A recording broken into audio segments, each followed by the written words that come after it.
audience. My name is Nick Lopez, and I'm a MacNeil operator.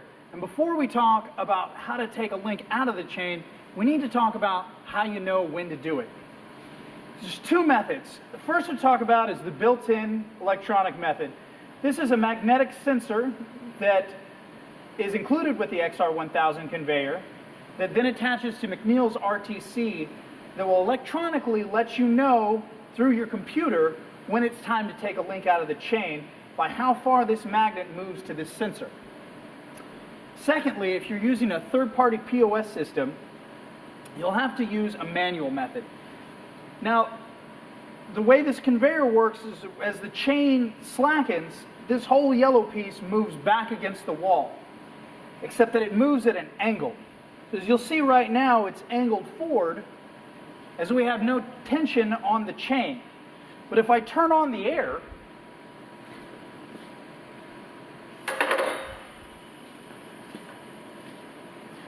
you'll notice as you see this whole piece then pivot back to the entrance of your conveyor to supporting mounts.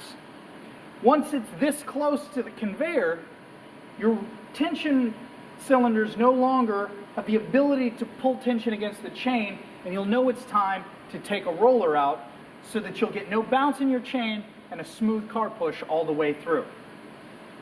Today we're going to be talking about the XR1000 chain and its XR458 dog bone.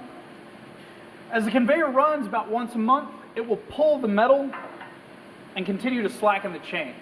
And because the conveyor only has a certain amount of space that it can continue to tension the chain, you'll have to remove about 8.5 inches about once a month. And that's what we're here to discuss. So the first thing you want to do is make sure that the power is turned off and is locked out in the back. You're also going to want to turn the air off so that we get a lot of good slack in the chain, as we'll need it to remove the chain. Also to be aware of, you want to make sure you have your safety glasses on, so you've checked your entire area for anything that you may slip or trip on to keep yourself safe while doing these repairs. First thing we're going to do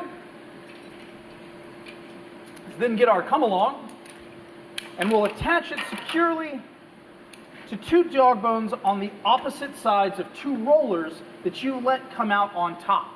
You're going to want to be able to do this on top because laying in the pit isn't the funnest way to do this. So we've secured it on one side, secured it on the other side.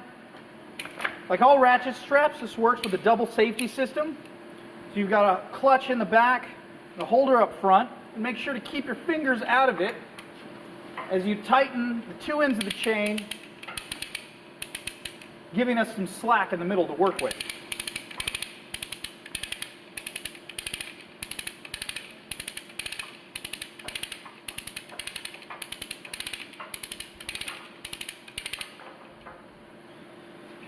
Now that we've got enough slack, take the chain and move the dog bone piece into the center locking piece, turn the lock, and pull it out with no tools exposing the chain.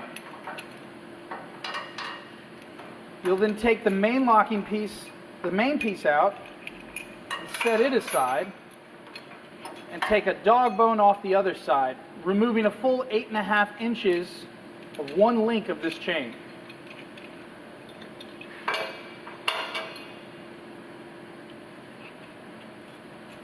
Now you'll take your leftover pieces with what slack you have left, although you may need to tighten it a little more.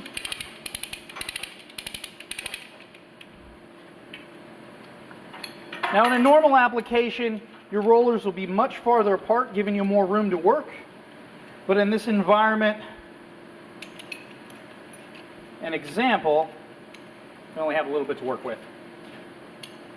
So you'll slide the dog bone into the main link, put the locking mechanism in, bring it to the middle of the dog bone, turn it, and lock it.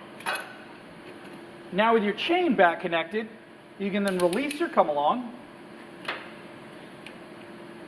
using that clutch to make sure that it doesn't snap back at you.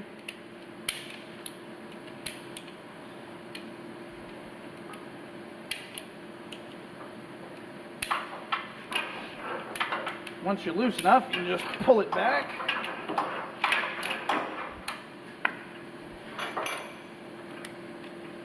Take the come along back off the chain.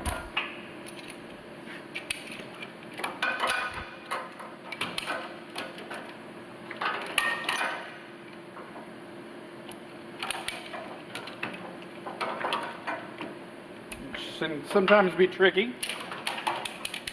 We'll set our come along aside. Make sure you take any leftover excess pieces and remove them from your work area. We'll turn the air back on to check our tension.